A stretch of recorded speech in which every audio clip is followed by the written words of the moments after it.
Hello students, मैं हूं पवन पाल और एक बार फिर से स्वागत करता हूं आप सबका सुपर आर्टेक्स में। माय डियर स्टूडेंट्स, आपके 12th क्लास पॉलिटिकल साइंस के बोर्ड एग्जाम में एक क्वेश्चन कुछ इस तरीके से भी पूछा जा सकता है कि बताइए वैश्वीकरण की आर्थिक परिणतियां क्या रही। तो डियर स्टूडेंट्स, इस क्वेश्चन को आप एग्जाम के अंदर कैसे सॉल्व आउट करोगे, आज की इस वीडियो में हम यही जानेंगे। तो मेरे प्यारे छात्रों, आपको बिल्कुल भी इस क्वेश्चन को देखकर घबराना नहीं है, क्योंकि मुझे बहुत अच्छे से पता है कि आप में से बहुत सारे स्टूडेंट ऐसे होंगे जो यहाँ पर एक शब्द है परिणतियां, उसको देख करके थोड़ा सा कंफ्यूज हो जाओगे कि इसकी मीनिंग क्या है। तो माय डियर स्टूडेंट, इसकी मीनिंग बहुत आसान है। परिणतियां क्या कहता है ये सब कि परिणतियां, इसका जो वास्तविक अर्थ हिंदी में अगर देखा जाए तो है परिणाम। ठीक है, आप इसको ऐसे भी समझ सकते हो कि फल क्या हुआ, लाभ क्या मिला। ठीक है, ऐसे भी देख सकते हो, ऐसे भी देख सकते हो कि प्रभाव पड़ा, है ना। तो इसको समझने के लिए बस इतना जानो कि परिणतियां एक्चुअल में परिणाम से है, यानी कि रिजल्ट से है। वैश्वीकरण का आर्थिक रिजल्ट क्या रहा, है ना। अगर क्वेश्चन को इस तरीके से समझो कि वैश्वीकरण का आर्थिक रिजल्ट क्या रहा, तब आपको बहुत अच्छे से समझ में आ जाएगा कि एग्जाम में क्या लिखना है। क्योंकि मैं आप लोगों से उम्मीद करता हूं कि अब तक आप लोगों ने चैप्टर को पढ़ लिया होगा, और जिस स्टूडेंट्स ने अब तक वैश्वीकरण के चैप्टर को नहीं पढ़ा है तो प्लीज़ जा करके पढ़ लीजिए, क्योंकि बिना बुक को पढ़े हुए आप आगे नहीं बढ़ सकते। हमारा पहला स्टेप ही है बुक के चैप्टर को रीड करना, चाहे चैप्टर समझ में आए ना आए, चाहे आपके पास टाइम हो ना हो, टाइम निकाल के पढ़ो और उसके बाद ही किसी की वीडियोस को फॉलो करो या किसी भी कोचिंग सेंटर में जाओ। तो वहाँ पर क्लास लेने से पहले आपको सबसे पहले क्या करना पड़ेगा, बुक रीड करके जाना पड़ेगा। और अगर आप ऐसा नहीं करते तो ये आपकी सबसे बड़ी भूल होगी और सबसे बड़ी कमजोरी होगी। जिस तरीके से मकान बनाने के लिए हमें एक मजबूत नींव बनानी पड़ती है, उसी तरीके से अगर बोर्ड एग्जाम में या किसी भी एग्जाम में अगर हमें सफलता हासिल करनी है तो बेसिक किताबों को पढ़ना बहुत ज़रूरी होता है। उसी तरीके से आप लोग अभी 12th क्लास में हो, और 12th क्लास में अगर आप दिल्ली बोर्ड से हो, सीबीएसई बोर्ड से हो, तो आपको एनसीईआरटी को पढ़ लेना बहुत ज़रूरी है। तो जिन लोगों ने एनसीईआरटी को अब तक पढ़ लिया है, उसके लिए वैश्वीकरण को समझना कोई मुश्किल बात नहीं है। वो समझ चुका है कि वैश्वीकरण का क्या अर्थ है, और इससे पहले भी मैंने 2-3 वीडियो बनाई है, वैश्वीकरण की सीरीज चालू है। तो जिन्होंने उन वीडियोस को नहीं देखी वो उनको देख करके पहले आए, उसके बाद इस वीडियो में बने रहें, फिर देखें क्या धमाल होता है। तो चलिए स्टूडेंट्स, आज हम इस क्वेश्चन को सॉल्व करते हैं, और इस क्वेश्चन को सॉल्व करते करते हम लोग आज वैश्वीकरण की आर्थिक वैश्वीकरण को समझेंगे, यानी कि कुल मिलाकर के वैश्वीकरण के आर्थिक गतिविधियों की जांच पड़ताल करेंगे। पूरी तरीके से इसका जो है छानबीन करेंगे कि क्या है आर्थिक वैश्वीकरण। ओके, तो चलिए स्टार्ट करते हैं। क्वेश्चन वापस से मैं रिपीट कर देता हूं। क्वेश्चन क्या कहता है कि वैश्वीकरण की आर्थिक परिणतियां क्या रही, अपने शब्दों में बताइए या व्याख्या कीजिए या चर्चा कीजिए, किसी भी तरीके से आपसे एग्जाम में पूछा जा सकता है। ओके, तो आप इसका आंसर क्या बताओगे? आप इसका आंसर को इस तरीके से बताओगे कि सर जी, चूंकि वैश्वीकरण जो है, चूंकि वैश्वीकरण का अर्थ है प्रवाह। किसका प्रवाह? प्रवाह, वस्तुओं का प्रवाह, पूंजी का प्रवाह और विचारों का प्रवाह। लेकिन आर्थिक वैश्वीकरण के अंदर हम जो बात करेंगे वो वस्तुओं के प्रवाह की बात करेंगे। चूंकि इतिहास में पहले पुराने जमाने में वस्तुओं का आदान प्रदान होता था, फिर धीरे धीरे क्या हुआ कि जमाना आगे बढ़ा, और जमाना इतना आगे बढ़ता चला गया कि सल्तनत काल आ गए, साम्राज्य आ गए, और वो बड़े बड़े साम्राज्यों के बीच में बहुत सारे ऐसे प्रतिबंध लगने शुरू हो गए, जिन प्रतिबंधों के चलते हुए समाज में आयातित वस्तुओं पर रोक लगा दी गई। ठीक है, अब वही चीज़ धीरे धीरे आगे बढ़ते बढ़ते आज आधुनिक युग में भी जब देश बन गए, लोकतांत्रिक देश बन गए, तानाशाही देश बन गए, राष्ट्र बन गए, उनकी सीमाएं बन गई, वही ऐतिहासिक घटनाएं लोगों के मन मस्तिष्क में छाई रही, और उन्हीं चीज़ों को लोग फॉलो करते रहे। ऐसा नहीं है कि सभी देश, कुछ एक देश लगभग प्रतिबंधों के साथ जीते थे और आयातित वस्तुओं पर प्रतिबंध लगाए बैठे थे। मगर जब से वैश्वीकरण को बढ़ावा मिला, जब से पूरे विश्व के अंदर वैश्वीकरण की स्थिति बन गई, वैश्वीकरण की व्यवस्था लागू हो गई, तब से क्या हुआ कि ऐसे प्रतिबंध जिनमें वस्तुओं का आयात करना या निर्यात करना प्रतिबंध हो वो हट गया।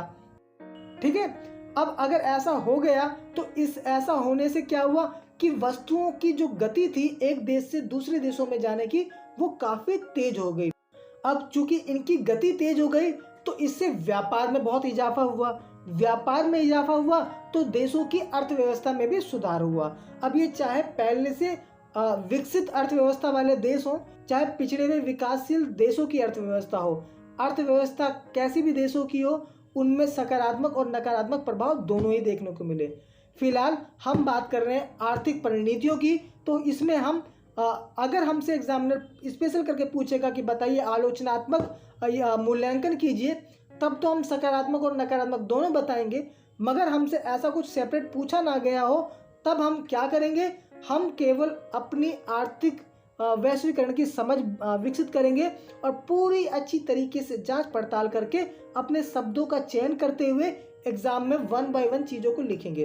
फिलहाल मैं आपको दे रहा हूँ लेक्चर, तो मैं आपको अपने स्टाइल में जैसा भी मुझसे बताया जाएगा उस स्टाइल में आपके दिमाग में तथ्यों को, फैक्ट्स को डालने की कोशिश करूँगा। मगर उसमें से आपको क्या क्या लेना है और किस तरीके से छांटना लिखना है, ये आपको खुद से करना पड़ेगा। तो माय डियर स्टूडेंट्स, अभी तक मैंने आपको ये बताया कि वैश्वीकरण जो है वो एक पूरे विश्व की एक ऐसी प्रक्रिया है जिसके चलते वस्तुओं का एक देश से दूसरे देशों में आवागमन, आयात निर्यात काफ़ी तेजी गति से हो गया है, जिससे आर्थिक व्यवस्था काफ़ी सुधर गई है। क्योंकि पहले जो था आयात और निर्यात पर रोक थे, प्रतिबंध थे, लाइसेंस प्रणाली जैसी चीज़ें थी, जिसकी वजह से देशों के बीच में वस्तुओं का लेन देन काफ़ी धीमी गति से होता था या ना के बराबर होता था, या बहुत सारे देश इसमें इन्वॉल्व ही नहीं होते थे। लेकिन जब से विश्व के अंदर वैश्वीकरण जैसी स्थिति आई है, इस सिचुएशन के अंदर बहुत से देशों ने या तो खुद से वैश्वीकरण को अपना लिया, या फिर बहुत सारे ऐसे भी देश हैं जिन पर बहुत शक्तिशाली संस्थाओं ने या फिर शक्तिशाली देशों ने जबरन उन पर आर्थिक वैश्वीकरण थोप दिया, या फिर उन पर वैश्वीकरण का असर जबरन लाद दिया गया। अब यहाँ पर हमारी इतनी बात क्लियर हो जाती है कि भैया आर्थिक वैश्वीकरण के अंदर व्यक्ति बार बार मैं व्यक्ति बोल रहा हूँ, आई एम सॉरी, कोई भी देश या तो वो खुद से घुसता है या वो किसी मजबूरी वश आर्थिक वैश्वीकरण के अंदर शामिल हो जाता है। यहाँ तक हमने सीख लिया। अब ऐसा करने के बाद दो बातें होती हैं, या तो किसी देश को फायदा होगा या तो किसी देश को नुकसान होगा। तो अब चूंकि हमसे परिणतियां रिजल्ट पूछा गया है, ना तो उसने ये पूछा कि सकारात्मक बताओ, ना ही उसने पूछा नकारात्मक बताओ, तब हम क्या करेंगे, हम इसमें अपनी सारी की सारी बातें कम शब्दों के साथ बयां कर देंगे। जैसे कि मैं आपको बता रहा हूँ, अभी तक आपने बताया कि भाई वस्तुओं का लेन देन पहले बंद था, प्रतिबंध था, रोक था, मगर अब खुल गया। अब खुलने के बाद क्या हुआ कि वस्तुओं का आवागमन बहुत ही तेजी गति से हो गया, और इतनी तेजी गति से होने के कारण व्यापार में उन्नति हुई। विकसित देशों के साथ विकासशील देश जुड़ गए, और विकासशील देश जिनके पास संसाधन तो अच्छे थे मगर उनके पास टेक्निक्स नहीं थी, तो उनके पास विकसित देशों की तरफ से टेक्निक्स चली गई। और जो विकसित देश थे जिनके पास टेक्निक तो अच्छी थी मगर उनके पास कुछ कच्चे संसाधन नहीं थे, वो विकासशील देशों से उन्होंने कच्चे संसाधन मंगाए, और इस तरीके से एक दूसरे के ऊपर निर्भर होकर, यानी कि देशों के बीच में पारस्परिक संबंध बना करके आर्थिक वैश्वीकरण को बढ़ावा मिला। और ऐसा इसलिए संभव हो पाया क्योंकि जब देशों को ये महसूस हुआ कि हमें वैश्वीकरण की प्रक्रिया में भाग लेना है, वैश्वीकरण को फॉलो करना है। ठीक है, जिन देशों ने इसका बायकॉट किया, यकीन मानिए उनकी तरक्की भी रुक गई। ओके, तो चलिए इतना तो हमने समझ लिया कि भैया आर्थिक वैश्वीकरण कैसे होता है। अब हम इसको कैसे बयां करें इस क्वेश्चन के अकॉर्डिंग कि एग्जामिनर हमको फुल मार्क्स दे दे। इतना हमें लिख दिया, इतने से इतना तो गारंटी है कि 2-3 नंबर तो हमारे बने जाने। अब एज्यूम करो कि क्वेश्चन आया हुआ है 6 नंबर का और हमें पूरे 6 नंबर चाहिए, तब आगे आप अपनी कहानी को कैसे आगे बढ़ाओगे वो जान लीजिए।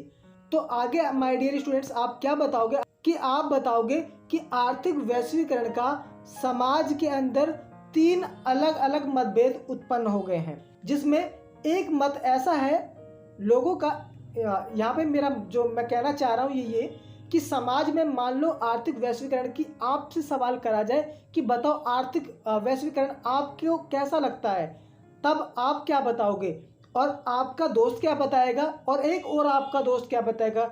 यानी कि अगर आप तीन दोस्तों से पूछा जाए तो तीनों दोस्तों की निगाह में आर्थिक वैश्वीकरण अलग अलग होगा। तो कुछ इसी तरीके से आपको ये बात बताते हुए आगे बढ़ना है, अपने बात को पॉइंट टू पॉइंट ऐसे रखना है कि विश्व के अंदर आर्थिक वैश्वीकरण को कुछ इन तीन नज़रियों से देखा जाता है। पहला नज़रिया ये है जो कि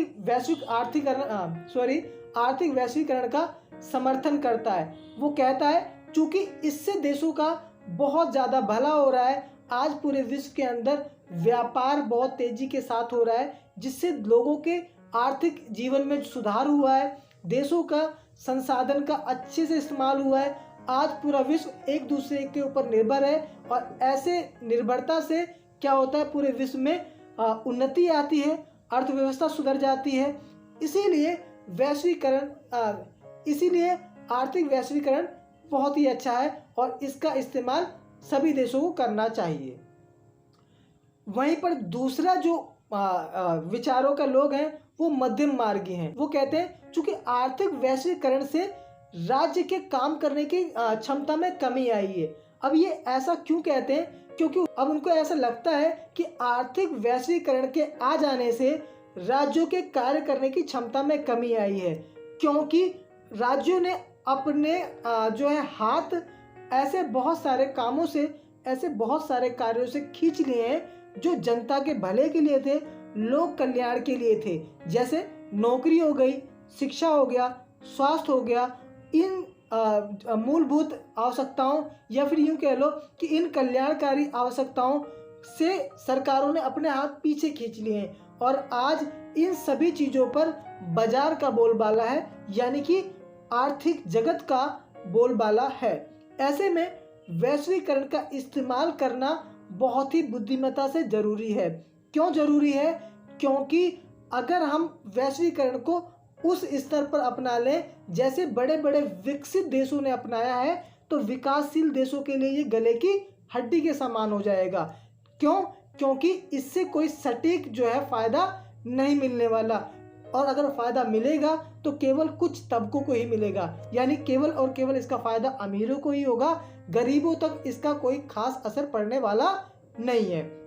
ऐसा कहते हैं मध्यम मार्गी के लोग, है ना, बीच के सोचने वाले लोग। वो कहते हैं कि इस्तेमाल तो करो, आर्थिक वैश्वीकरण को अपनाओ तो जरूर, मगर काफ़ी सोच समझकर अपनाओ इसको, ठीक है। जितनी ज़रूरत है उतने ही हाथ आगे बढ़ाओ, और सभी जगहों से हाथ पीछे खींच लेना राज्यों का या सरकारों का, ये उचित नहीं है। और ऐसा देखा भी जा रहा है, ऐसा सरकारें कर भी रही हैं कि सभी जगहों से सरकारें आज भी अपना हाथ पीछे नहीं खींच रही हैं। और इस बारे में हम खुलकर जानेंगे अपने जब राजनीतिक वैश्वीकरण के बारे में पढ़ेंगे तब। ओके, अब हम बात करते हैं तीसरे पॉइंट की। तीसरे टाइप के लोग जो वैश्वीकरण के बारे में क्या सोचते हैं। तीसरे टाइप के लोग वैश्वीकरण के बारे में बहुत ही बुरा सोचते हैं। वो बोलते हैं कि वैश्वीकरण बहुत ही ज़्यादा खराब है, और ये इतना खराब है कि इसकी वजह से अमीर बहुत अमीर होता जा रहा है और गरीब होता जा रहा है, क्योंकि बाजार पर जो है बहुत बड़े बड़े दिग्गज आर्थिक जगत के जो माफिया लोग हैं उनका राज आ गया है, और वो लोग अपने पैसों के बल पर, अपने पैसों की ताकत पर जहां मन होता है वहां निवेश करते हैं, और जहां उनका फ़ायदा होता है वहीं पर वो अपना ध्यान केंद्रित करते हैं। केवल उन्हीं क्षेत्रों में, उन्हीं चीज़ों पर वो जो है अपना निवेश करते हैं जिनसे उनको बहुत अच्छा मुनाफा हो रहा है। ऐसे में जन कल्याण की जो सुविधाएं हैं वो बहुत ही पीछे हो गई हैं, और चूंकि राज्य जो है उसको बहुत ही अच्छी कीमत पर इन बड़ी बड़ी मल्टीनेशनल कंपनियों से, इन बहुराष्ट्रीय निगमों से बहुत अच्छा टैक्स मिल जाता है, जिसके चलते सरकारें इनको बहुत सारी सुविधाएं देती हैं, इनको बहुत सारे कामों को करने के लिए लाइसेंस प्रदान करती हैं, और उन लाइसेंस का ये लोग गलत इस्तेमाल करते हुए लोगों के जीवन के साथ खिलवाड़ कर रहे हैं। उनका मानसिक और आर्थिक तौर पर शोषण किया जा रहा है। उनका आर्थिक शोषण कुछ इस तरीके से होता है कि वो लोग केवल और केवल एक मशीन की तरह ही इनके लिए काम करते हैं और साथ के साथ वो केवल उपभोक्ता के समान ही रह गए हैं। कंज्यूमर बनकर के जो है इन मल्टीनेशनल कंपनियों को फ़ायदा पहुंचा रहे हैं। उनका कुछ खास फ़ायदा इस आर्थिक जगत से हो नहीं रहा है। तो माय डियर स्टूडेंट्स, कुछ इस तरीके के सोचने वाले लोग आर्थिक वैश्वीकरण को रोकने की कोशिश करते हैं। वो कहते हैं कि नहीं भैया, आर्थिक वैश्वीकरण को बिल्कुल भी नहीं अपनाना चाहिए क्योंकि इससे केवल और केवल अमीरों को फ़ायदा हो रहा है। सो माय डियर स्टूडेंट्स, आर्थिक वैश्वीकरण की परिणतियाँ अब पूरी तरीके से आपके सामने मैंने रख दिया है। इसको आप अपने शब्दों में व्यक्त कीजिए कॉपी पेन से, ठीक है, और फिर बार बार 1-2 बार लिख करके प्रैक्टिस कीजिए। अगर आप ऐसा करने में कामयाब हो जाते हैं, ठीक है, तब आपको पूरा 6 नंबर मार्क्स कोई नहीं छीन सकता है। इस बात की गारंटी मेरी है। तो माय डियर स्टूडेंट्स, कंक्लूजन केवल इतना ही निकलता है कि आर्थिक वैश्वीकरण का समाज में जो है अच्छा भी प्रभाव पड़ा है और बुरा भी प्रभाव पड़ा है, जिससे लोगों के नज़रिए में भी काफ़ी फ़र्क दिखाई पड़ता है। आप एज अ पॉलिटिकल साइंस के स्टूडेंट होने के नाते आपकी निगाह में आर्थिक वैश्वीकरण या वैश्वीकरण क्या असर करता है, ये आप लिख करके देख लीजिएगा, ठीक है। और यहीं पर मैं अपना वीडियो को जो है समाप्त करता हूँ। मिलते हैं अगली वीडियो में। तब तक के लिए पढ़ते रहिए, मुस्कुराते रहिए, आसपास की सफाई पर ध्यान दीजिए, अपने परिवार का ध्यान रखिए, अपनी सेहत का ध्यान रखिए और अपनी पर्सनैलिटी, अपना व्यक्तित्व कुछ ऐसा बनाइए कि आपके साथ लड़कियां हमेशा सुरक्षित महसूस कर सकें।